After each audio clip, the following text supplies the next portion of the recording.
Welcome once again to the program, The Uganda We Want. This is episode 2 with Mr. Kimera Aggrey, the educationist working with Kingsway Schools, particularly serving as the head teacher at Kingsway Primary School. He's with us. He's sharing with us the kind of Uganda that he envisions, and I think he's going to pick it up from the question I posed to him that right now we've got many immoral educated citizens or Ugandans.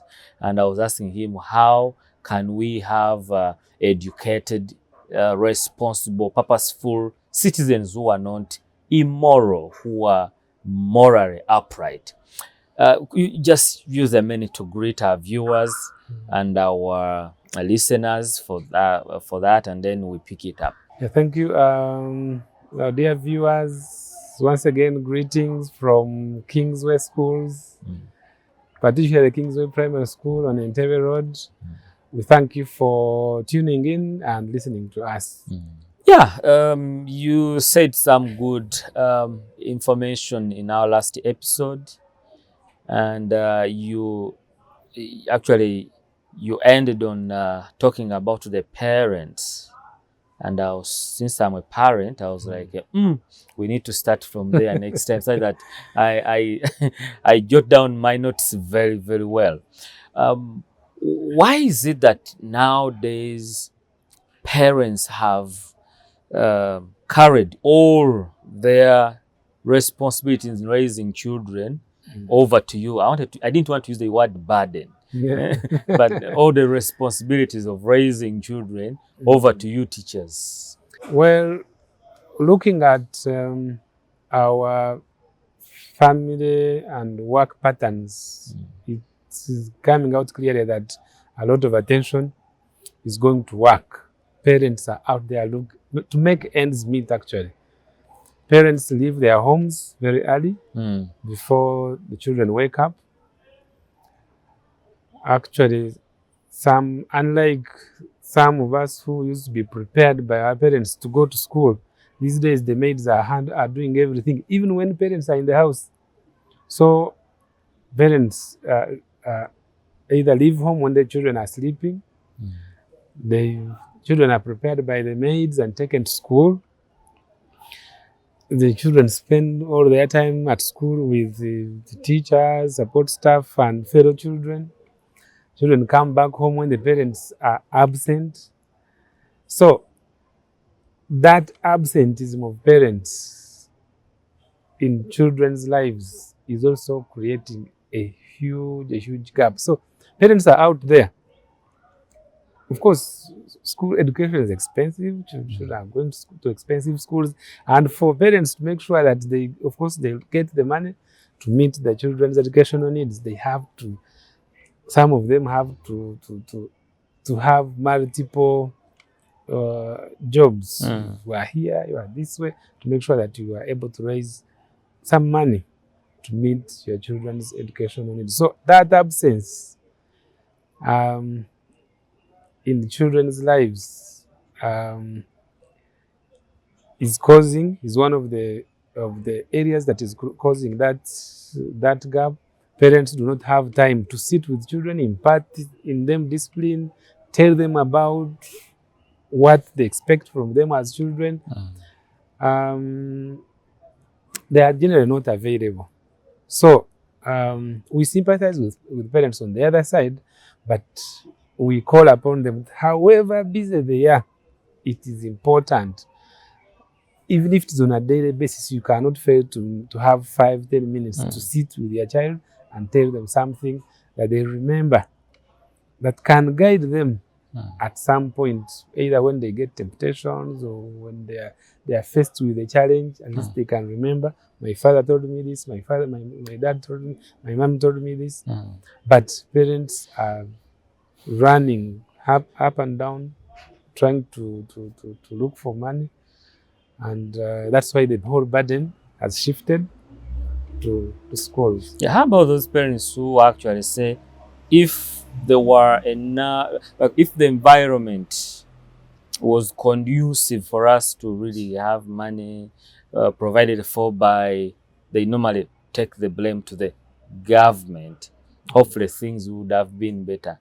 Now I want you to try to bridge the two, or to align the two, and see what can be, because we are looking for a solution. We are not trying to pinpoint at the government, even though we would if it's not doing its job, and also even the parents, if they're not doing their job, still we can pinpoint, but we want to find a solution.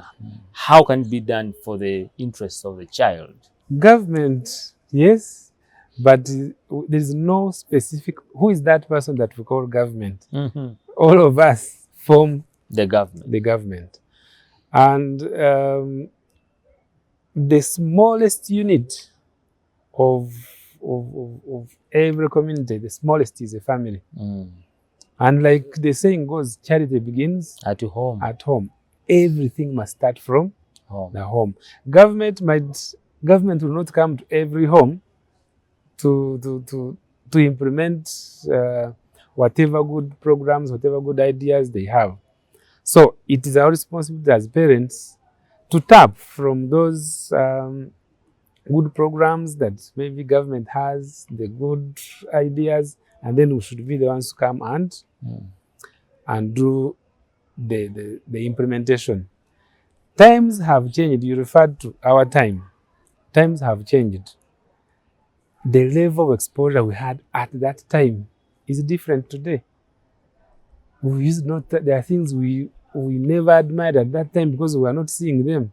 But here, parents have, in a bid, to keep their children engaged, to show them that they love them. They provide them with a lot of what? Basic needs. Someone asks for this, it is provided. I want this, it is provided. Because we are busy out there trying to look for money, we think that by providing them with whatever they ask, it's one way of showing our children that we love them. But as they grow up, it is not whatever you ask for will be available. Yes. We are actually spoiling them. Exactly.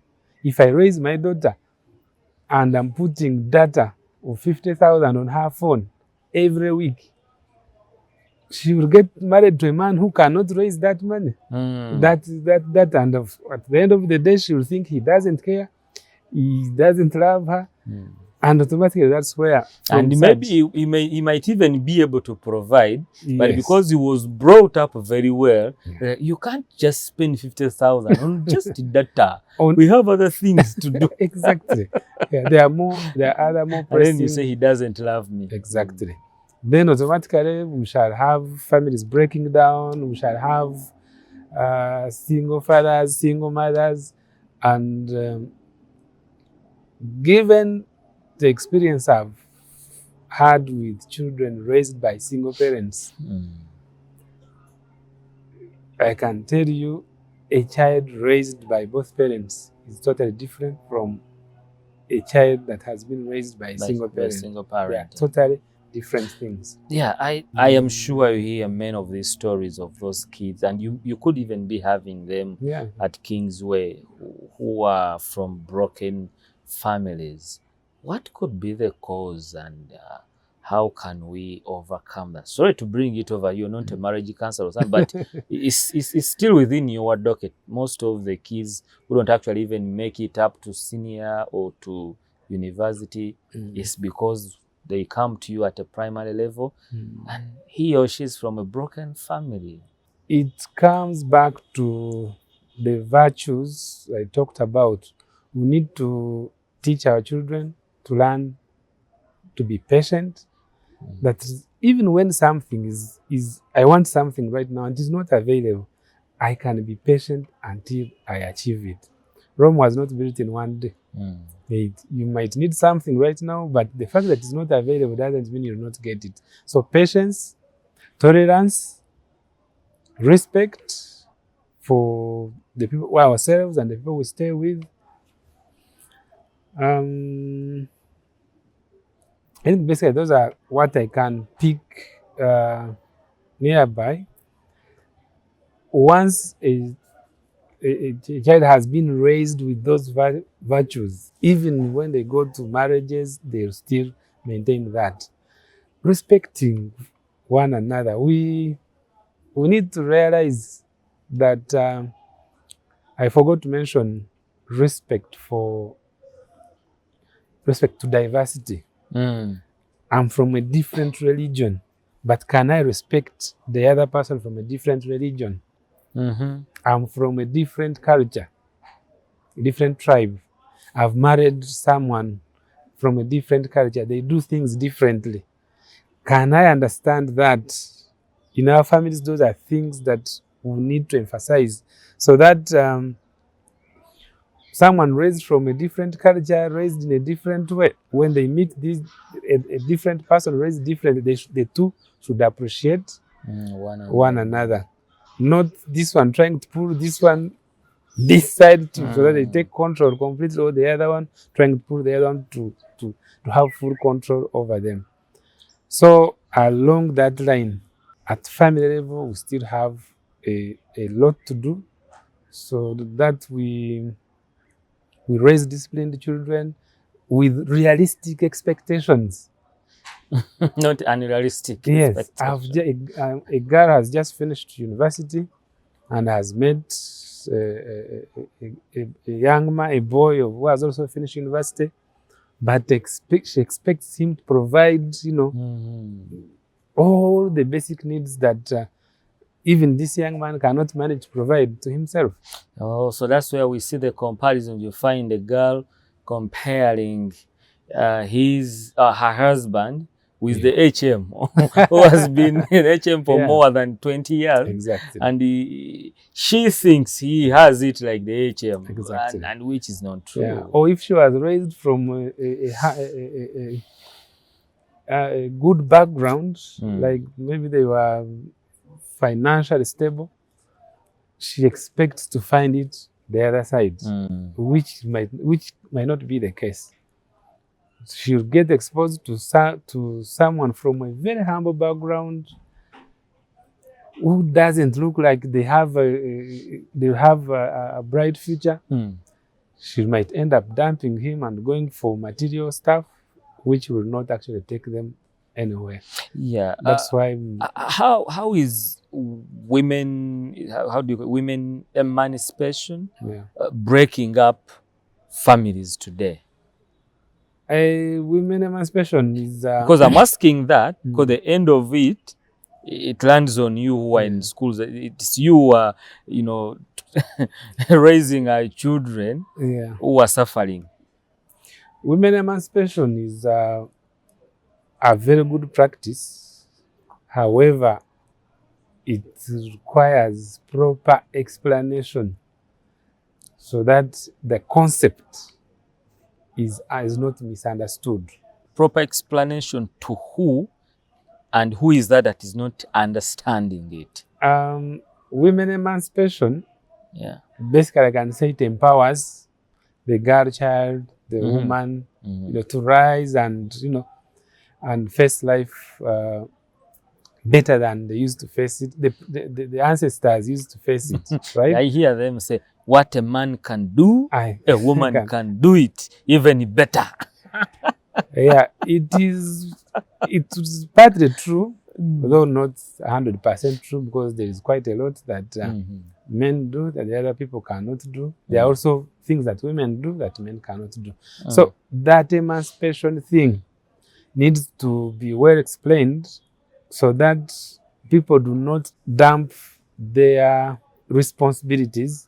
I've gone to work as a man, you have gone to work as a woman, but when we return home, of course, there are these other extra responsibilities that come with a woman, with a mother.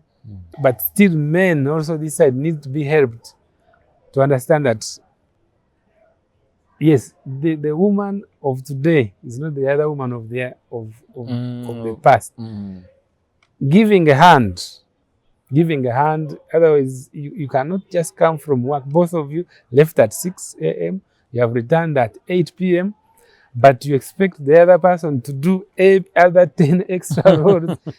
It's about being human and understand. I understand that this person has also gotten exhausted, like maybe you have gone, so that those where you can give a hand, you actually do what? Give a hand. So as you emancipate a woman, empower the man. Or Exactly. empower the man and emancipate the woman. Exactly. Then when it comes to the working class, still you realize that if, for example, it comes to school fees time, I'm always here. You see very responsible ladies doing good jobs, driving beautiful cars, putting the whole responsibility of tuition. Someone has 4 or 5 children, but the entire bill is on a man. Is on the man. So, so if you are emancipated, then also it means the intention was to put you at least somewhere at the same level with. So you need to, the two parties need to be understanding so that you lose nothing by supporting this side, so that they are not overwhelmed. So when a man, you talked about broken families, we go to work together every morning, but on return, this gentleman meets all the basic needs at home, caters for all children's requirements, school requirements, caters for all the school fees. At the end of the day, of course, when this person will feel either burdened and will not see the role that the emancipated person is doing in his house, in his life, automatically the risk of breakup will be much higher. Then also along that line, government and other agencies have put a lot of emphasis on the girl child. So we forgot the boy. Now, if you empower, girl empowerment, if you empower this girl who has come up empowered, who is going to handle her when they are not empowered? So you need, as you empower this one, you also need to empower this one who's going to deal with her in the future. Otherwise, an empowered girl meeting a boy, a man that has not been empowered, either the man will interpret this as either disrespect or is being undermined. And all undermined, despised, is of no use, purposeless. The other breakup we talked about are highly likely, and of course breakups come with a lot of issues that affect the child. Yeah, like the saying goes, when 2 elephants fight, the child, the grass, the child the grass is the child. Well, before we actually close off, there's something else we would love you to share your views on it and see how best should we do it, and that is the imbalance in salary, especially in government schools. Since we are talking about education, however much you're in the private sector, but I believe you could be having ideas and views that you think if you share them out, those who are concerned will do the needful. So the imbalance in salary that is causing ongoing strikes, how best can we do it as a country to see that, you know, we are not trying to only appraise. I don't know if you saw, there's a pictorial status that was going on, and they were showing the teacher, the science teacher, very big and fat, and then the arts teacher. I saw it. I don't know if my producer will get it, and people to see it. And the arts teacher was very thin and actually slim, as if he's dying tomorrow. The issue of imbalance in salaries in this side of has just spilled over the education sector to divide it the more. But the imbalance has been on all through. If you look at generally other professions, government apparently requires a teacher to do a degree course. Of course, you finish senior 6 and going to the university, you study 4 years.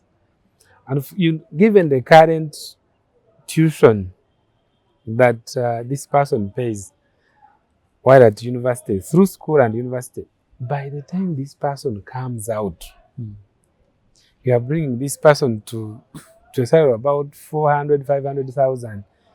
Yet they paid a lot of tuition while studying. It requires someone to take almost 20 years and beyond to recover what they spent at the university. So if before we look at the science and arts this side, let's also look at the other side.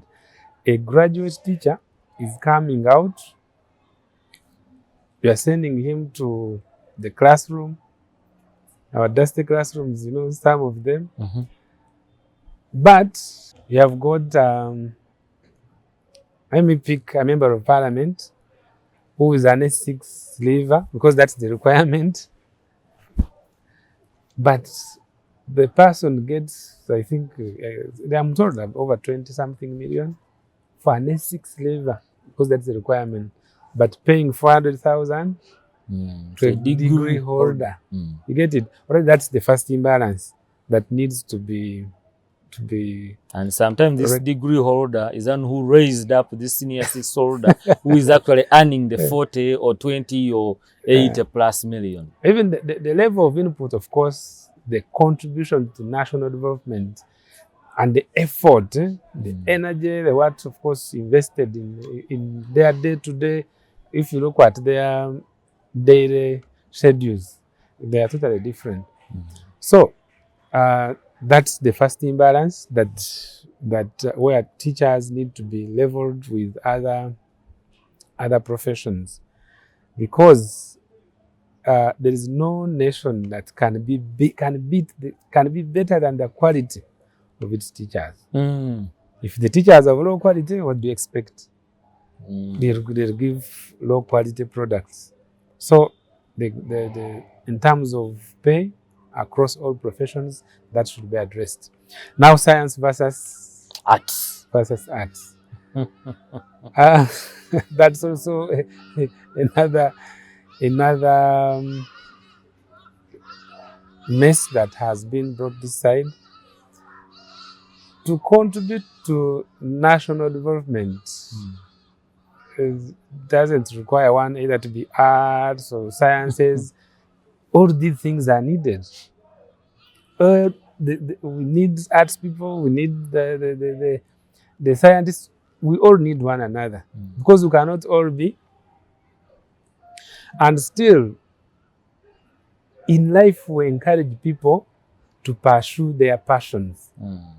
If my passion is in arts, then I think it is in order for me to pursue that line. But at one point, we shall meet, and each one of us will support one another.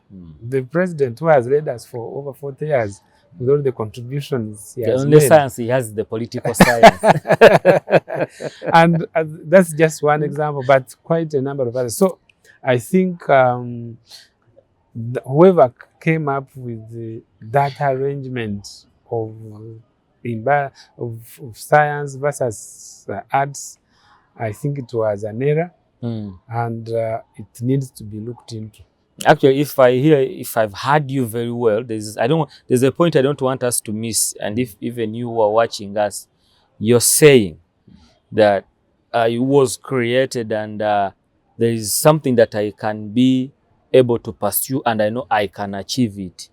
And when you come up and you raise the salary of scientists, me who is in arts and I'm in O level or A level, I'm going to be tempted to pursue what I know is not achievable, but it has got a very good, very fertile and fat, cake, or salary. So let me pursue that. And so you're saying that may lead to having half-baked doctors, half-baked scientists. Actually, let me just generalize it. That's where we are heading. Yeah, people will begin now. Students will begin pursuing courses for monetary gain, not for passion. And at the end of the day, we shall have doctors who will see patients collapsing in the hospital, but because they don't have that touch the doctors had, they will not be bothered about them. Mm. Yeah. The government is saying that, okay, since we are going scientific and we are advancing in science and technology, so they are looking at it as, I think for you, you call it, you call it an award, like kind of when you're motivating, It's an incentive. Yeah. you're trying to motivate. Yeah. Is that the best way really to motivate? You and I are still here. If we could have a way of measuring this science versus arts arrangement for the next 5-10 years, we might not see much difference that it will have created. So the government, high time government looked into this. The two groups of teachers need to pursue their passions, contribute to national development using those passions. It is true we are differently gifted. Those who are gifted in science can pursue their lines, and it's not that whoever does science will manage the arts this side, not whoever does arts will manage the other side. So it was an error. I can say it was an error, and the earlier it is harmonized, the better. Yeah, was it also an error by the Minister of Education and let's say the government to really scrub off the private, was it private, how do you call it? Is it private, public? Well, the name is running off my head, but you had a partnership. Hey, you had a partnership. Yeah. And I think the government came up and we now want to take ownership. And secondly, like we used to have the teachers, they call it teachers' colleges. Yeah. And I was like, they should also be scrubbed off. Was it also an error? Beginning with this one of colleges, it was an error. It could have been done, but probably in a phased manner, because there is already a huge shortage of teachers in the field. Are you for real? Yeah. For the last 4 years, of course, those primary teachers colleges are no longer producing those teachers. Remember, we had the COVID issue. COVID caused very many teachers to drop out of the profession. Remember, schools were closed for the longest time because of the issues of numbers. Many teachers dropped out of the profession. Now, this one was worsened by the closure of the PTCs. Now there is a huge gap of teachers in the education sector. If you look at, still it is affecting us. If you look at, previously we used to have iTech.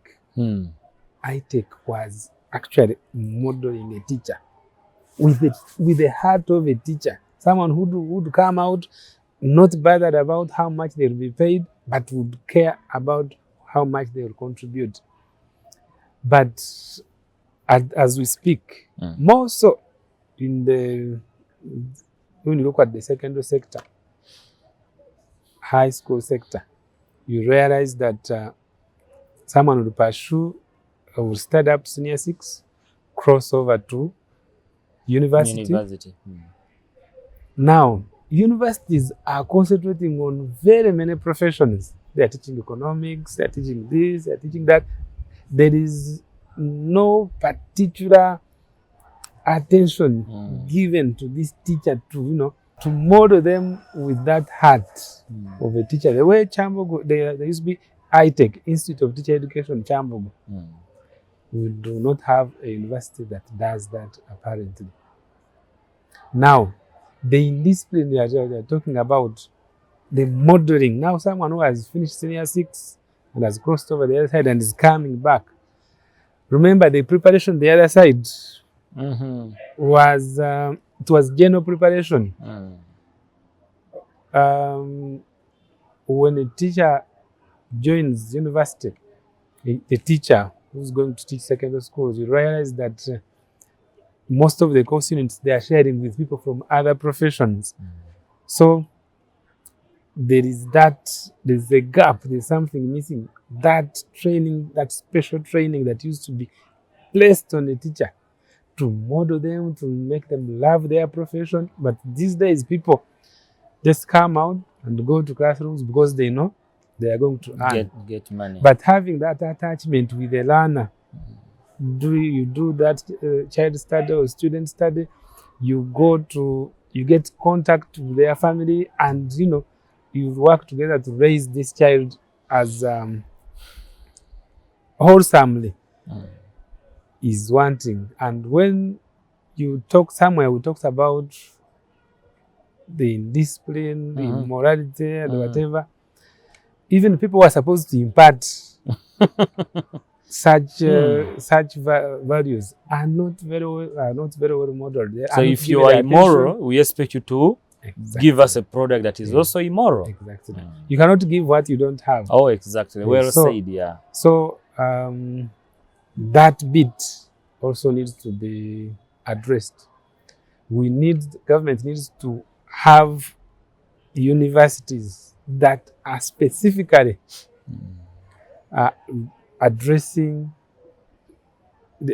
raising teachers, training teachers with that heart of a teacher. Not people who will come out and all the thing they are thinking about is money. There's a course I did during my bachelor's. It was called Teaching with the End in Mind. Teaching with the end in mind. And I think that's what you're trying to encourage the government to think about. Yeah. Having those institutions that can train teachers who are going to come down and teach with the end in mind. Exactly. Yeah. So along that line, we still have a lot to do. So you had talked about the phasing public, out of private teachers. Is it private teacher schools partnership? Is something like that? I think government already has a lot on the table. The primary schools, if you have moved deep in the villages, there is a lot that we need to fix. Now, if we bring on these others, it is going to be a heavy task on government in terms of supervision, facilitation, and everything. So there is need to first fix the gap in our government primary schools. There is a lot. Actually, not only government schools, not government primary schools, government schools. There is a lot of work that needs to be done. Once it stabilizes, then we. Okay. So if you say that the government has got a lot, especially now there is a gap and they think that they have to fix within their schools. Exactly. Is that the reason why private schools their fees are expensive? Because you're looking it is one of the causes. You see, government is the biggest employer. Government is the biggest spender. Government has all the machinery to do whatever it wants to do. If government chooses to have very good schools, it is possible. So if those schools in our villages were made better than they are right now, then it means people would now instead be running from private going for government. Yeah. But people are instead it is the other way around. People are running away from government, running to private. That is one of the causes of the skyrocketing fees prices. They are raising every other day. But also there are other factors. Look at the operational costs. Food is high. The requirements children need to study start from let's start from the lowest. A pencil, a rubber. Parents think that you teachers, you use those things. you, they think that you just kind of force the parents to buy them, and they buy them for you, not for their kids. I know, Actually. of So course. I don't know how are you No, handling that. No, of course nobody enjoys spending, especially if it is not maybe for fun. It's usually during fun when people enjoy spending, but in these other basic needs and all that, people usually don't like spending.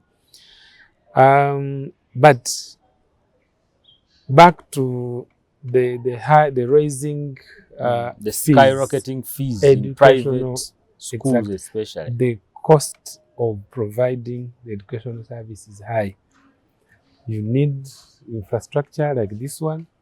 You need to pay the teachers well.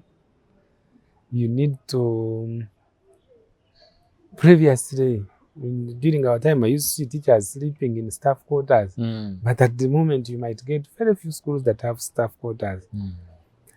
It's very few schools like ours which can afford to accommodate to a tune of about 60 teachers. You accommodate them, but at a cost. Even when, while we were saying the cost is high, even when we have those units, the staff housing units, which we give to teachers for free. Oh, they don't pay, or you don't deduct on their No. On their salary. Give them for free. But there is a heavy tax on those units, which the school is not earning from. Yeah, electricity, water. Yeah, electricity, water, but there is property tax. There is also property tax put on those houses, which the schools put up for teachers. For teachers. Teachers sleep in them without paying a coin. But with property tax, those houses are taxed. You pay for each unit. So at times, some of these school proprietors will find it very hard to run such facilities. They are giving them out for free. They are not sources of revenue, but they are coming with expenses on them. So that's already one of the areas where the operational costs are becoming high. Then expectations, of course, from the public, from the general public are high. They expect their children to study from serene environments, not so much different from the homes where children come from. If a child is coming from a home with a flashing toilet, they are eating. They also want to come to school where... Exactly. That's what you need to make sure you provide that. Then competition from other schools. If Kingsway realizes that the other school is introducing this, they know maybe they'll take away their clients. Then they also have to. So recently, my daughter came back home and said, "Do you know what, Dad? We have a television in our class." And I'm like, okay. When I meet your teacher, I'll ask him, is it because they had it somewhere? Yeah, we have those smart TVs to promote that visual learning. Of course, we do go out for benchmarking.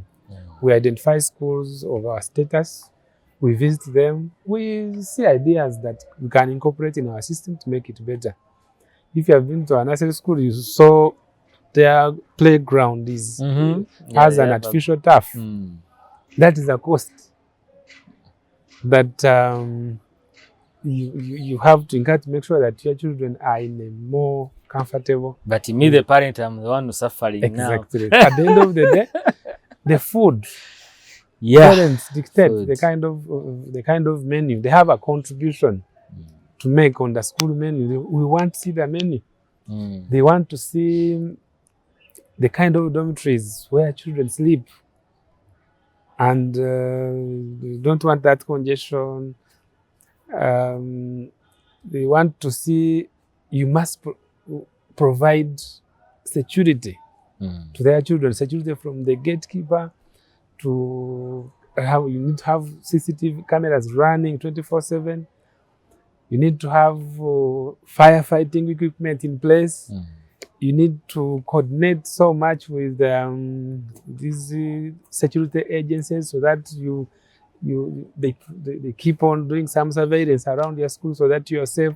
So generally, the increasing school fees is caused by the high costs of operation. Food is a high expense area.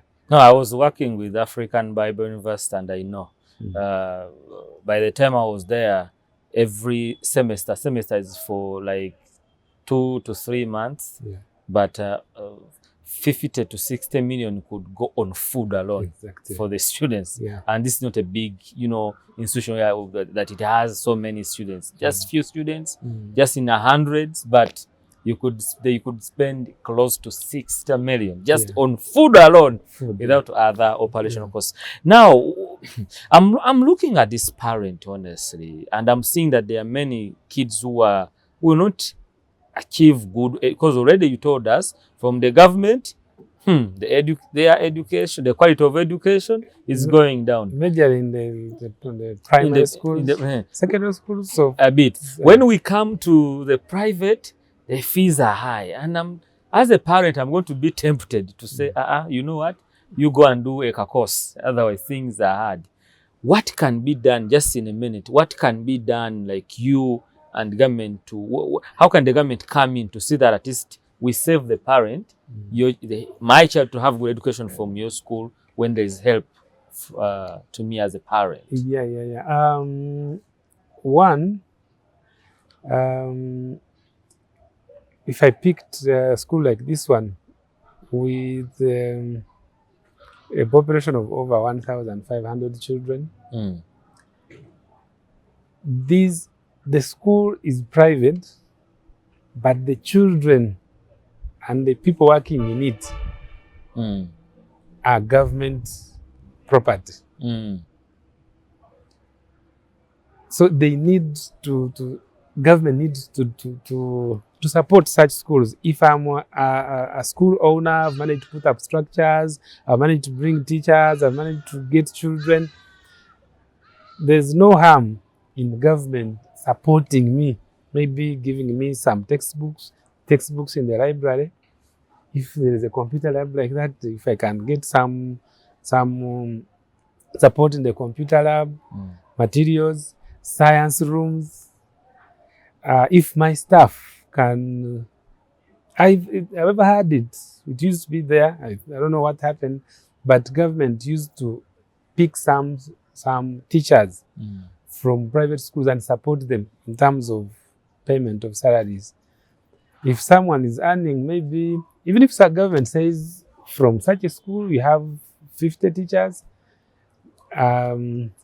we are picking only 20, let's say 20, and we shall handle their salaries. If we are taking all, we are contributing this percentage to their what? Their salary. Yeah, so if we can, because even the proprietors are doing a government role. They're educating children, and the role of education is a government role to educate its citizens.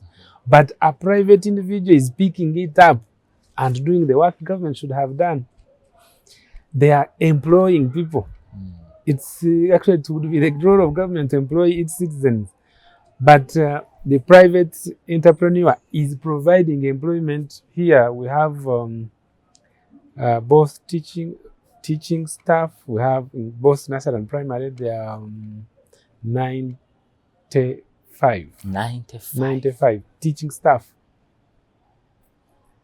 Now you can imagine the kind of bill that goes on their salaries. Support staff, there are about 59, between 55 and 59. That's also a huge bill that goes on their salaries. So for a private institution to employ, we have high school, which also employs quite a big number. So if you find that a private entrepreneur is employing about 200 Ugandans, doing a role government should have done, then government should come out clearly and give support to such individuals. Okay. Then it means if there is support from government, we shall also keep our fees Down. manageable. And me, the parent, I also benefit. Exactly. Thank you so much, Mr. Kimera Aggrey, for sharing with us your views. You've heard it as a Ugandan. What are you going to do to ensure that we all achieve the kind of Uganda that we envision? If God allows, we will have him some other time in the future. For now, we say bye-bye.